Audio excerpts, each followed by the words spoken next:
Âme d'artiste, le podcast chill qui s'intéresse au tréfonds de ton âme et à la créativité.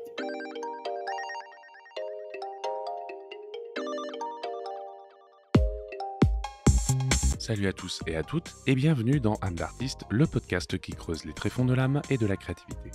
J'espère que vous allez tous et toutes bien. Pour ma part, c'est la grande forme et ça fait super plaisir. Dans l'épisode du jour, on initie cette fameuse quête de sens que j'ai abordée dans l'épisode précédent. Et pour ce faire, je vous partage mes retours sur le bootcamp La Quête, qui approche de la fin, et oui déjà. J'y parle également de mes retours sur le workshop d'illustration jeunesse que j'ai donné à Brassard Grenoble. Une expérience super cool qui m'a apporté plein de choses. J'y parle aussi de comment je vais finir 2024 qui a été, je le rappelle, une année blanche. On va essayer de faire de 2025 une de mes meilleures années afin de me remettre à fond dans le boulot. Ce n'est pas simple, mais La Quête et Brassard m'ont vraiment donné un second souffle qui me donne suffisamment confiance en moi pour y croire, donc let's go. Mais bon, je ne vous en dis pas plus et je vous laisse découvrir ça dans l'épisode du jour, Âme d'artiste épisode 17, bonne écoute.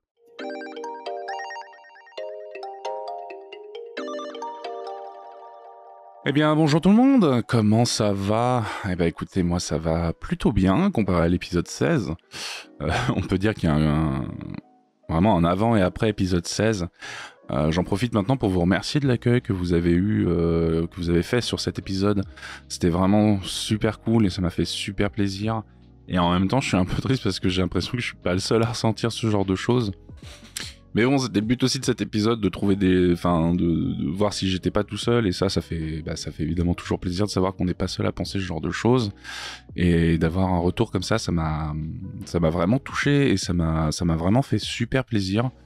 Donc merci à tous et toutes de l'avoir accueilli comme ça, et de m'avoir fait tous vos petits retours. Ça m'a vraiment fait du bien. Bon, aujourd'hui, on va essayer d'initier la fameuse quête de sens dont je parle dans le dernier épisode et que je parle dans à peu près tous les réseaux autour de moi, parce que j'ai vraiment envie de casser une bonne fois pour toutes, ou en tout cas le plus possible, cette idée reçue qui commence à se mettre dans mon crâne de « ça y est, c'est mort, tu commences à ne plus aimer créer ».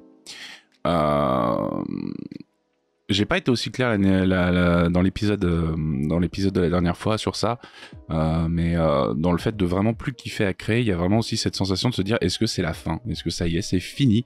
Est-ce que je n'aime tellement plus dessiner que je ne vais plus le faire ?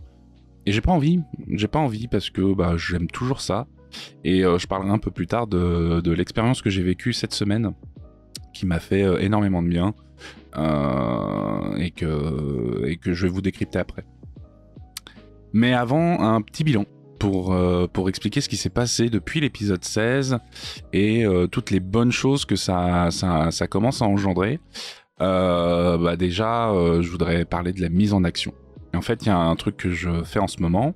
Je vais attendre que le bus se calme. Vous savez quoi, je vais carrément fermer la fenêtre en fait. On va essayer d'être professionnel, voulez-vous ? Ok, la fenêtre est fermée, je pense que le son est meilleur. Oui, donc comme je vous disais, en ce moment je suis La Quête initiée par Jérémy Claes et Laurent Bazard de Sens Créatif. Commencez à connaître la rengaine, et ça me fait énormément de bien parce que ça me remet en action. J'avais déjà fait l'année dernière La Quête, plus côté illustrateur, et ça m'avait apporté quelques trucs, mais comme je vous expliquais dans le précédent épisode, l'année a été blanche quand même. J'ai pas fait grand chose, j'ai dessiné pour des proches, mais niveau rentabilité et argent, j'ai pas eu grand chose. Du coup, c'était vraiment une année blanche, c'était vraiment une année très compliquée. Et cette année, j'ai quand même relancé parce que j'ai quand même accès à l'AFDAS, donc ça me permet d'avoir une formation quand même. Et ça se passe super bien, on en est au 47e jour, je crois. Et il nous reste encore 2 modules de souvenirs.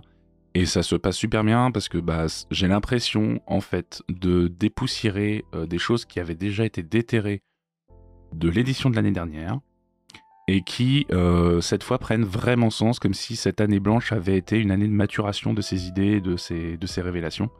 Donc ça fait super plaisir. Cette année, je l'aborde du côté plus création de contenu, mais en fait, je me rends compte que je n'arrive pas à dénouer toutes mes casquettes. La casquette d'illustration, la casquette du podcasteur, la casquette de mec qui aime bien créer du contenu sur les réseaux sociaux. Donc voilà, je suis un peu un cerbère à trois têtes de la créativité et en fait ça me plaît bien. Alors, c'est pas facile à gérer parce qu'il y a des moments où je me dis putain comment je peux réussir à gérer les trois trucs en même temps. Dans certains exercices je suis en mode ouais ok ça marche bien pour ce côté-là, mais par exemple la tête de l'illustration elle est en mode comment tu me fais rentrer. C'est pas simple tout le temps, mais c'est super intéressant. Et franchement, il y a le truc qui s'est vraiment qui a pop-up de tout ça, c'est la mise en action. C'est-à-dire que ça fait bien 1 mois maintenant que je démarche, que j'envoie tous les jours un petit mail pour essayer de réaliser mon rêve d'illustrer un jeu de société. J'ai eu quelques réponses, ça me fait super plaisir. Rien pour l'instant de positif dans le sens il va y avoir un contrat ou quoi, mais j'ai eu des gens qui m'ont répondu, qui m'ont dit c'est super intéressant, ton taf est super cool. Donc envoie-nous tes tarifs et puis on voit pour l'année 2025 comment ça peut se passer. Donc Inch'Allah, comme diraient les jeunes, on va voir ce que ça va donner, mais déjà de ce côté-là, je suis juste super content parce que en fait, il y a une envie de faire des choses qui est revenue petit à petit, genre même si c'est juste 1% par jour sur mon activité, c'est 1% de plus que la veille et c'est toujours une avancée de plus que les autres années. Et je vois que ça me fait du bien, ça remplit mes semaines, j'ai jamais autant rempli mon planning et pardon, excusez-moi pour le téléphone, je l'ai jamais autant tenu. Et voilà, ça fait juste du bien au moral. Et vous devez l'entendre à ma voix, je suis déjà un peu plus aware, un peu plus réveillé et ça fait super du bien, quoi. Du coup, tout ça, ça me donne envie d'avoir de nouveau des objectifs pro. Comme je disais, illustrer un jeu de société, mais peut-être pourquoi pas, un de ces quatre, participer à une jam de jeux vidéo, ou voire tenter de toquer à des portes de boîtes de jeux.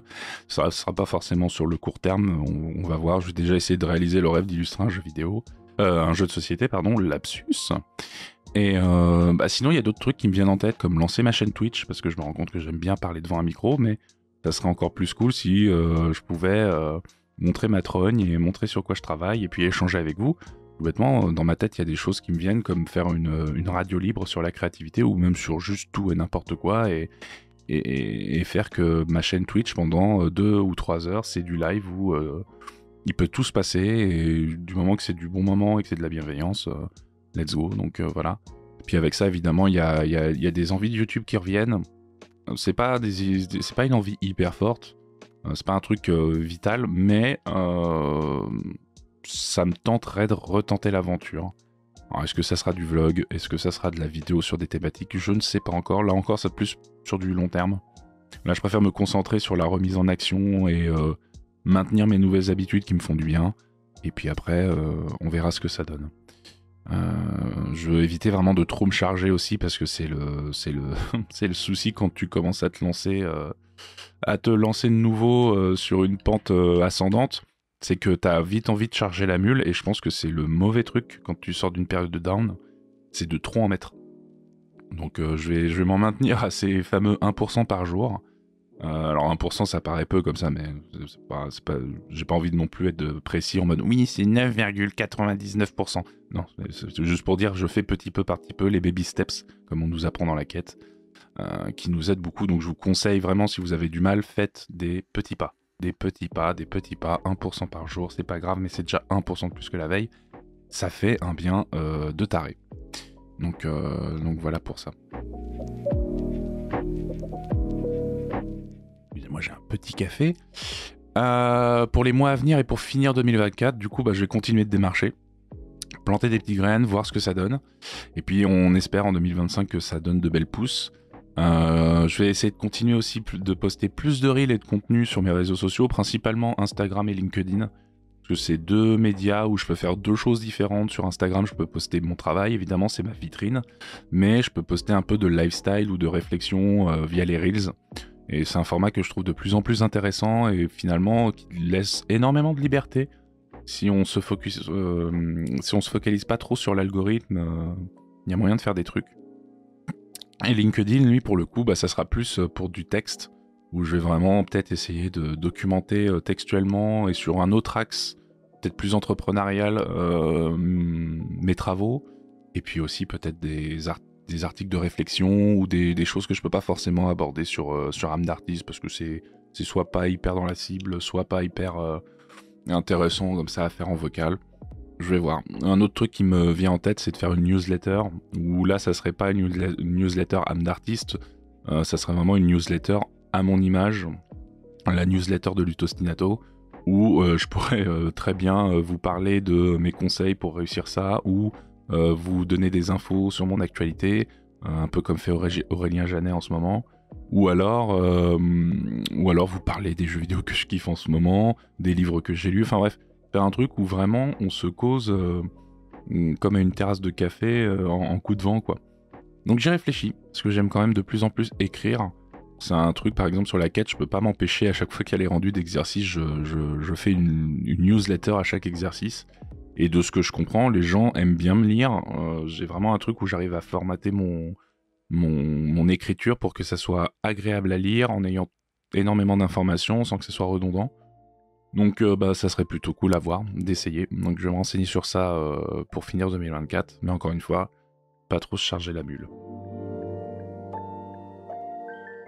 Un autre truc que vous avez peut-être vu passer sur mes réseaux sociaux, surtout sur le côté Lutostinato, donc le côté artiste, les commissions. J'ai lancé des commissions.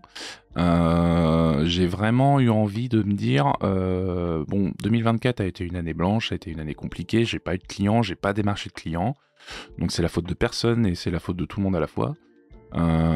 Mais it's ok. Et moi, je me suis dit, vas-y, j'ai quand même envie de faire quelque chose d'artistique, illustratif, pardon. Essayer de gratter des trucs pour fin 2024.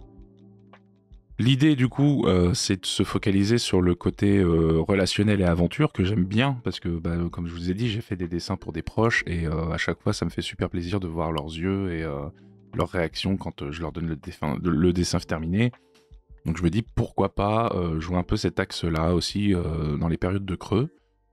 J'ai lancé ça il y a une semaine ou deux. Bon, ça n'a pas pour l'instant énormément pris parce que il faut en parler tout le temps, c'est tout un business. Enfin bref, et puis c'est la première fois que je me lance dans les commissions, donc moi j'ai pas l'habitude, même si j'ai beaucoup traîné dans les milieux du fanzina et des artistes indés qui font très régulièrement ce genre de choses. J'ai pas les codes forcément. Du coup, on va voir ce que ça donne. J'en parle, voilà, j'en parle ici. Si ça vous intéresse, écoutez, si vous avez un projet, un monde que vous adorez, un personnage que vous avez imaginé dans un monde connu ou non, écoutez, je suis disponible pour pouvoir illustrer vos personnages, vos univers. Et si ça vous intéresse, vous allez sur ma page Instagram Lutostinato et vous verrez un post épinglé avec toutes les informations, ma grille tarifaire. Et évidemment, si vous avez des questions, n'hésitez pas à m'envoyer un petit DM, on en discute et puis on voit si on collabore ensemble. Moi, ça me ferait super plaisir, évidemment. Bon, je pense qu'il est intéressant maintenant de passer à le truc qui m'a fait donner envie de prendre le micro ce matin et de parler encore une nouvelle fois en live. Merci d'ailleurs sur ça. Ça me fait super plaisir et ça m'enlève un poids ouf. De savoir que je peux me permettre d'aller devant le micro et de, entre guillemets, improviser avec juste une liste de mots-clés des thématiques que je veux aborder. Parce que j'adore écrire, j'adore enregistrer les monologues comme je le fais, mais il faut avoir un truc, faire un monologue comme ça 2 fois par mois, c'est épuisant comme pas possible, et au bout d'un moment, on a l'impression d'avoir essoré trop l'éponge, et qu'il n'y a plus rien qui en sort. Donc du coup... arriver comme ça et me dire vas-y, je peux me poser devant le micro, prendre ma petite voix tranquille et réfléchir en même temps, et ça fait super du bien. Du coup, ce qui m'a fait donner envie de prendre le micro aujourd'hui, c'est que cette semaine, j'ai tenu un workshop à Brassard, Grenoble. J'avais déjà fait l'année dernière, j'en ai d'ailleurs fait un épisode de podcast sur la force de la transmission. Et j'avais envie d'en reparler aujourd'hui parce que je trouve que c'est toujours une expérience super cool à documenter. Et surtout que c'est encore tout frais dans ma tête parce qu'en fait, il faut savoir que j'ai commencé lundi dernier. Donc lundi 4, au moment où on est le... Oh, pardon, excusez-moi, je m'embrouille complètement. On est le vendredi 8 et j'ai commencé le lundi. Donc du coup, je suis rentré hier de Grenoble. Et c'était vraiment super cool. Encore une fois, c'est super intéressant de voir une vingtaine d'élèves qui sont demandeurs, qui ont envie de faire plein de trucs, qui ont des univers bien à eux et elles, et c'est toujours intimidant de lancer son sujet. Euh, pour vous expliquer un peu, ils devaient illustrer les fables de La Fontaine. J'ai pris quelque chose qui soit un peu patrimonial, un peu classique comme ça, pas forcément très facile, parce qu'en fonction des fables, ça peut être aléatoire, mais c'est quelque chose qui marche toujours, tout le monde connaît les fables de La Fontaine, on a toujours eu des fables à réciter à l'école. Enfin, je sais pas comment ça se passe en ce moment, mais il y a toujours un moment où on te récite le corbeau et le renard, pardon, et d'autres comme ça, et du coup, je me suis dit que ça serait un exercice plutôt intéressant, surtout que des fois ça arrive d'avoir des recueils, ce genre de choses. Et donc du coup, le thème du workshop, c'était vous êtes un illustrateur ou une illustratrice jeunesse, et on vous demande en une semaine d'illustrer une double page sur une fable donnée, et de laisser parler votre créativité. Donc c'était super intéressant, parce qu'ils ont tous et toutes un univers bien à eux et elles, et c'est super gratifiant de les voir, et super intéressant de voir comment on peut tous et toutes les pousser à fond pour créer les plus beaux visuels possibles, et surtout des visuels qui soient utiles pour eux derrière. C'est-à-dire que moi, je mets une importance à ce que, certes, on est en école, certes, moi, je suis là pour leur inculquer des choses en tant que professeur, même temporaire, mais moi, ce que je veux surtout, c'est leur aider à entretenir un kiff dans la création, et faire en sorte que, à la fin, même si c'est pas le domaine dans lequel ils veulent se mettre, l'illustration jeunesse, j'ai envie que l'image qu'ils aient fait, ils en soient fiers, et qu'ils puissent l'utiliser dans leur book, et que ça puisse créer des ponts et du contact avec les gens avec qui ils veulent travailler. Ça, c'est vraiment un truc que je mets en avant. Et l'autre truc que je mets en avant, c'est la bienveillance. Un jour, je parlerai peut-être de ce que je pense des écoles d'art. Vous inquiétez pas, j'adore les écoles d'art. Mais il faut avouer que c'est un moment de ta vie où c'est du stress, de l'angoisse. Tu te confrontes à des caractères de profs qui peuvent être aléatoires comme pas possible, qui peuvent être révélateurs de plein de traumas que les profs ont, et qui, sans le vouloir, transfèrent aux élèves, et du coup ça crée une sorte de fatigue et d'angoisse permanente. Et moi qui ai fait 3 ans à l'EPSA, ça s'est super bien passé, super école, c'était juste super pour moi, mais je peux comprendre que pour certains et certaines, c'était vraiment juste une angoisse et une pression permanente, parce que c'est intense. C'est 3, 4 ou 5 ans en fonction des écoles qui te demandent énormément d'implication, qui te demandent énormément de réflexion, de réactivité, de créativité, et surtout tu te confrontes à énormément de choses, parce que tu rencontres des nouveaux collègues, slash copains, camarades de classe, et tu rencontres aussi des professionnels qui viennent partager leurs trucs, mais ils sont pas tous forcément sympas, ou ils sont pas tous forcément bien dans leur peau, enfin ils ont tous des caractères, c'est normal, on est humain, et il n'y a aucun problème là-dedans. Mais du coup ça peut être super compliqué à gérer, et du coup moi, pour revenir au sujet qui nous intéresse, c'est-à-dire mon workshop à Brassard, je voulais vraiment faire en sorte que tout ce qui m'impacte dans ma vie de négatif ne ressorte pas dans mon professorat, et que je sois la meilleure version de moi-même pour leur donner envie d'aimer ce boulot. Parce qu'il est déjà suffisamment difficile comme ça. Comme on l'a vu dans l'épisode 16, il y a énormément de cailloux sur le chemin qui vont aller dans nos souliers d'illustrateurs et d'illustratrices.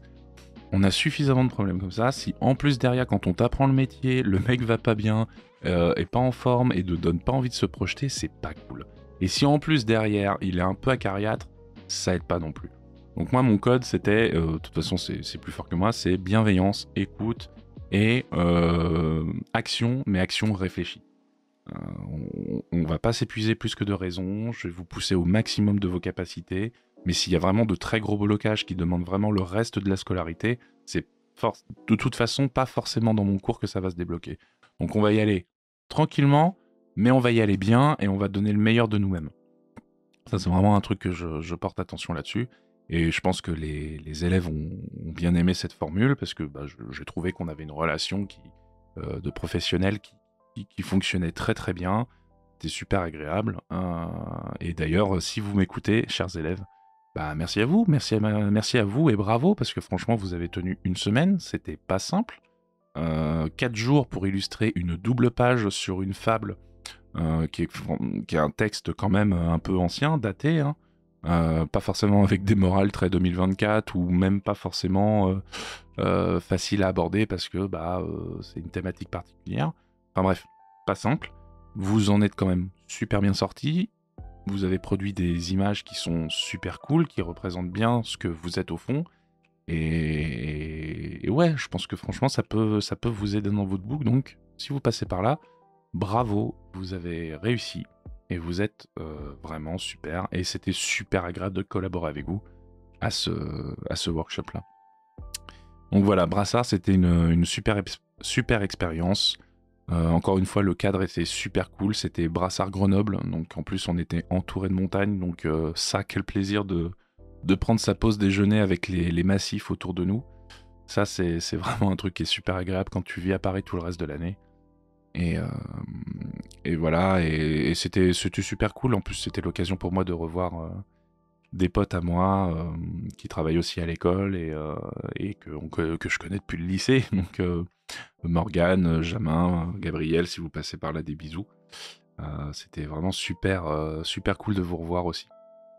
Et ce truc-là, c'est comme d'hab, c'est incroyable l'effet que donner cours et de transmettre a sur moi. C'est là où on va passer au côté un peu âme d'artiste.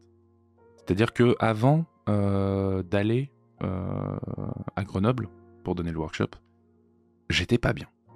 J'avais préparé tout était prêt, etc., etc. Donc sur le côté technique et organisation, tout était ok. Mais alors, mentalement, j'étais aux fraises, quoi. J'avais pas envie d'y aller, j'étais angoissé, j'avais peur de me lancer. Bref, les vortex par lesquels je passe habituellement quand je suis un peu trop seul avec mes problèmes, en fait. Et en fait, le lundi, dès que j'ai lancé le projet, que j'ai vu que les élèves étaient dedans, c'est pour ça que je vous remercie, chers élèves, encore une fois, j'ai vu que c'était cool, en fait. C'était cool d'aller les voir, c'était cool d'échanger avec eux, c'était cool de voir leurs idées, leurs propositions, d'échanger avec eux sur « Ah ouais, peut-être qu'on va pas faire ça, mais peut-être qu'on peut s'orienter sur ça. Ah oui, ok, tu veux te challenger, ok, très bien, mais alors dans ce cas-là, pense à ton planning, etc. etc. » Enfin bref, avoir un échange et une collaboration comme dans un mini-studio sur 4 jours, ça m'a fait un bien fou. C'était épuisant, mais c'était de la bonne fatigue. Et finalement, le stress et les angoisses du début sont très très vite partis dès que le workshop s'est lancé. Donc c'est super plaisant. Ça fait super plaisir. Donc voilà, c'était vraiment une superbe expérience. Et je voulais partager le fait que même si c'est pas forcément dans le cadre d'un workshop, partager un moment avec quelqu'un et où vous lui transmettez vos compétences, votre savoir, et vous échangez avec lui sur un projet, ou avec elle aussi, bah ça fait du bien parce que ça, quelque part, ça consolide vos acquis, ça vous redonne confiance en vous.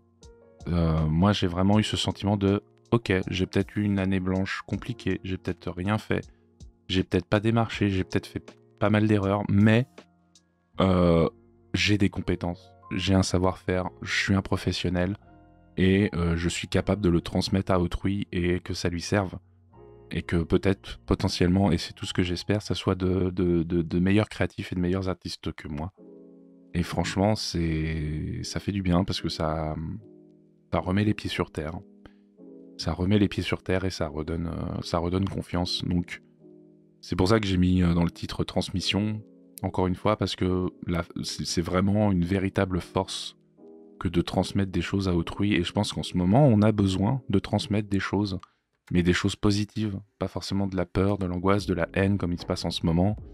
Mon côté gaucho revient, excusez-moi, mais quand on voit l'élection de Trump, quand on voit ce qui s'est passé avec les législatives, on se dit mais putain, peut-être qu'on n'a pas transmis assez d'émotions, d'empathie, et peut-être qu'on n'a pas transmis aussi d'outils et de savoir-faire les uns envers les autres pour se dire vas-y, on va aller plus loin, mais de la bonne manière et de manière positive et bienveillante.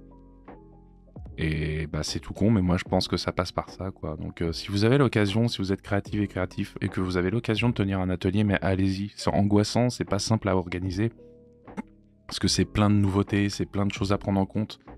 Mais franchement, une fois que vous serez devant vos élèves, c'est juste trop bien, parce que c'est comme s'il y avait une bulle qui se crée. Moi je vous parle tout à l'heure, je disais comme un mini-studio, mais c'est vraiment ça, j'avais vraiment un studio d'illustration, j'avais mes collègues avec moi, j'étais leur directeur artistique, et on y allait quand on avait un projet, et on va ensemble. Et c'était super intéressant, quoi. Donc ça m'a fait énormément de bien. Je pense que ça a fait, je l'espère, énormément de bien aux élèves aussi. En tout cas, ils ont produit des choses incroyables. Moi, je suis super content et fier d'eux, et elles. Et je pense que ça a été tout bénef pour tout le monde. Donc je pense que c'est possible d'arriver à un monde où on se sente bien parce qu'on transmet de bonnes choses. Faut y croire. Faut y croire, faut rien lâcher. Donc voilà. C'était mon ressenti sur tout ça, et je voulais que ça soit le premier épisode d'une série qui va durer je ne sais pas combien de temps sur cette quête de sens, pour retrouver l'envie et un sens à la créativité. Pour éviter de finir à juste doomer et être triste, quoi. Donc voilà, retrouver du sens, retrouver de l'envie. Et je pense que l'action et l'envie reviennent maintenant, le sens je commence à diguer. Et Brassard m'a bien aidé sur ça. Donc voilà, je vais pas en faire plus, parce que je pense que j'ai sorti toute l'essence de tout ça. J'espère que cet épisode vous a plu, j'espère qu'il vous aidera. Je vais vous laisser avec l'intro, avec l'outro, il y aura toutes les infos. Mais je voulais vous dire merci. Merci de m'écouter, merci de suivre Amanda Artist.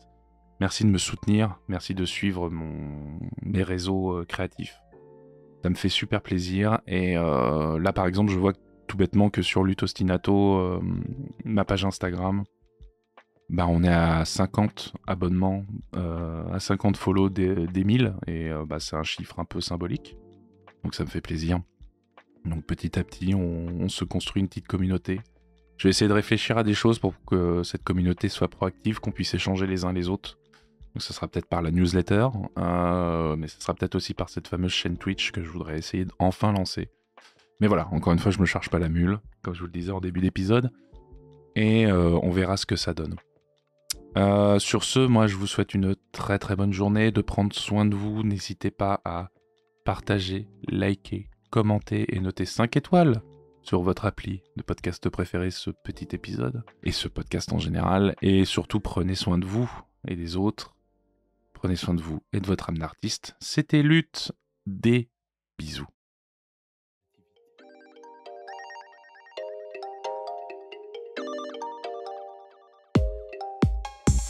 Et voilà, c'était l'épisode 17 d'Âme d'Artiste. J'espère qu'il vous a plu. Si c'est le cas, vous savez déjà quoi faire, commenter, partager et mettre 5 étoiles surtout sur votre application de podcast préférée. Bon, vous avez vu, c'est le jour et la nuit entre cet épisode et l'épisode 16. Perso, en réécoutant l'épisode, j'avais le smile de voir que j'allais mieux. C'est comme si tout ce que j'entreprenais en ce moment servait à quelque chose et commençait à avoir un sens. Ce qui est tout le but de cette quête de sens, évidemment. Nous verrons donc où va nous mener tout ça, mais quoi qu'il en soit, je suis content et fier de moi d'avoir relevé la tête et d'actionner des choses. Vous l'avez entendu dans cet épisode, d'ailleurs, je lance des commissions. Noël approche, et si jamais ça vous tente d'avoir un petit dessin ou une belle illustration de ma patte, eh bien n'hésitez surtout pas. Toutes les informations sont sur ma page Instagram, je vous laisse découvrir tout ça. Passons donc aux remerciements, et vous allez voir, ils sont nombreux. Merci à l'école Brassard Grenoble pour l'accueil et l'expérience. Encore une fois, c'était une chouette aventure. Merci et bravo aux élèves d'AG3 de cette année, vous avez tous et toutes du talent et un univers qui ne demande qu'à exister. Je suis super fier d'avoir été votre prof et collègue pendant cette semaine. Merci à Morgane, Jamin et Gabriel de m'avoir accueilli sur Grenoble. Ça m'a fait super plaisir de vous voir tous les trois, je vous aime. Merci encore une fois à Laurent Bazar, évidemment, pour le super générique de l'émission. Qu'est-ce que ça fait plaisir d'entendre ce générique à chaque fois. Et pour finir, merci à vous de me suivre et de m'écouter. Âme d'Artiste est une aventure qui ne serait pas possible sans vos oreilles bienveillantes, donc merci tout plein. Sur ce, je vous donne rendez-vous dans 2 semaines pour le prochain épisode. Je vous souhaite une très bonne semaine, de prendre soin de vous et de votre âme d'artiste. C'était Lutte, la bise.